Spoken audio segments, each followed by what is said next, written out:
ഫ്രാൻസിന്റെ ഭാഗമായ മേയർ ദ്വീപിൽ ആഞ്ഞടിച്ച ചിഡോ ചുഴലിക്കാറ്റ് ജീവനെടുത്തത് ആയിരങ്ങളുടെയെന്ന് റിപ്പോർട്ട്. സർക്കാർ കണക്കുകളെ ഉദ്ധരിച്ച് ഒരു പ്രാദേശിക മാധ്യമമാണ് ഇക്കാര്യം റിപ്പോർട്ട് ചെയ്തിരിക്കുന്നത്. ശനിയാഴ്ചയായിരുന്നു ഇന്ത്യൻ മഹാസമുദ്രത്തിൽ സ്ഥിതി ചെയ്യുന്ന ഈ ദ്വീപിൽ ഉഷ്ണമേഖലാ കൊടുങ്കാറ്റ് ആഞ്ഞടിച്ചത്. വ്യാപകമായ നാശനഷ്ടങ്ങൾ ഇതുണ്ടാക്കിയിട്ടുണ്ട്. ഫ്രാൻസ് ആഭ്യന്തര മന്ത്രാലയം ഞായറാഴ്ച പുറത്തിറക്കിയ പത്രക്കുറിപ്പിൽ പറഞ്ഞിരിക്കുന്നത് ചുരുങ്ങിയത് 11 പേരെങ്കിലും മരണമടയുകയും 280-ലധികം പേർക്ക് പരിക്കേൽക്കുകയും ചെയ്തുവെന്നാണ്. എന്നാൽ മരണസംഖ്യ കുത്തനെ ഉയരാൻ സാധ്യതയുണ്ടെന്നും അതിൽ പറഞ്ഞിരുന്നു. ആഫ്രിക്കൻ തീരത്തിനടുത്തായി തെക്ക് കിഴക്കൻ ഇന്ത്യൻ മഹാസമുദ്രത്തിൽ സ്ഥിതി ചെയ്യുന്ന മേയോട്ട ഫ്രാൻസിന്റെ അധീനതയിലുള്ള ഏറ്റവും ദാരിദ്ര്യം നിറഞ്ഞ ദ്വീപാണ്.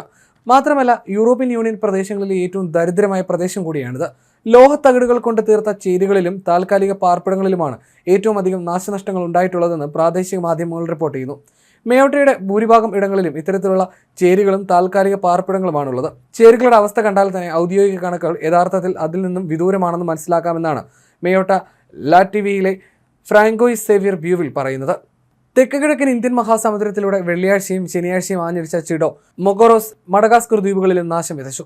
അതിനുശേഷം ആഫ്രിക്കയിലെ ഭൂഖണ്ഡത്തിലെ മൊസാംബിക്കിൽ മലയിടിച്ചിൽ കാരണമാവുകയും ചെയ്തു. എന്നാൽ ചിഡോയുടെ സഞ്ചാരപാതയിൽ സ്ഥിതി ചെയ്യുന്ന മേയോട്ടയിലാണ് കൂടുതൽ നാശനഷ്ടം സംഭവിച്ചത്. ഫ്രഞ്ച് കാലാവസ്ഥാ നിരീക്ഷണ കേന്ദ്രം പറയുന്നത് മണിക്കൂറിൽ 136 മൈൽ വേഗതയിലാണ് ചിഡോ ആഞ്ഞടിച്ചത് എന്നാണ്. ഇതോടെ കൊടുങ്കാറ്റുകളുടെ തീവ്രത അളക്കുന്ന സ്കെയിലിൽ 2ാം സ്ഥാനത്തുള്ള കാറ്റഗറി 4 കൊടുങ്കാറ്റായി ഇത് മാറിയിരിക്കുകയാണ്.